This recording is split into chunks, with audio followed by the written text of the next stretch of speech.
समस्त को नमस्कार। जय Jagannath. Welcome to my YouTube channel.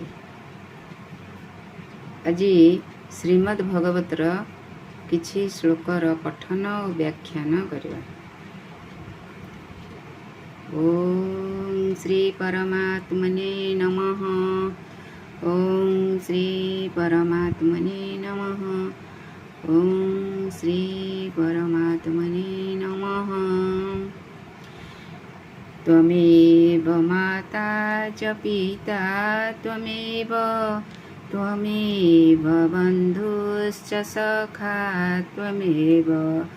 त्वमेव विद्या द्रविणं त्वमेव सर्वं मम देव त्वमेव सर्वं मम देव। जोठी आमे श्रीमद् भगवत गीता श्लोक रखी तापरठू आरंभ करिबा। अस्माकं तु विशिष्टा जे तन्निबोध द्विजोत्तम नायकामम सैन्यस्य संज्ञार्थं तान् ब्रवीमि ते।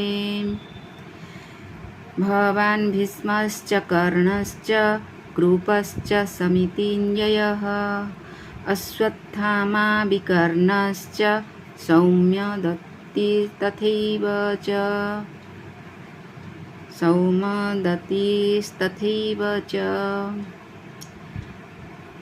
अर्थात हे ब्राह्मण श्रेष्ठ, आम पक्षरे भी जो प्रधान योद्धा माने अछंती सेमानंकु आपण जानि नियंतु।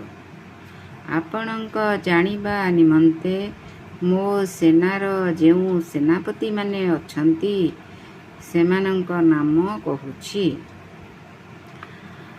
अर्थात एठारे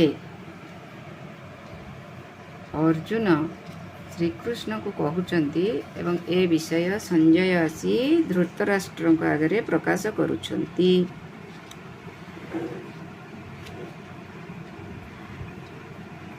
आपण द्रोणाचार्य आम पक्षरे किए किए सब अछंती ना आपण भवान भीष्मश्च कर्णश्च कृपश्च समितिञ्जयः अश्वत्थामा विकर्णश्च सौमदत्ति तथैव च।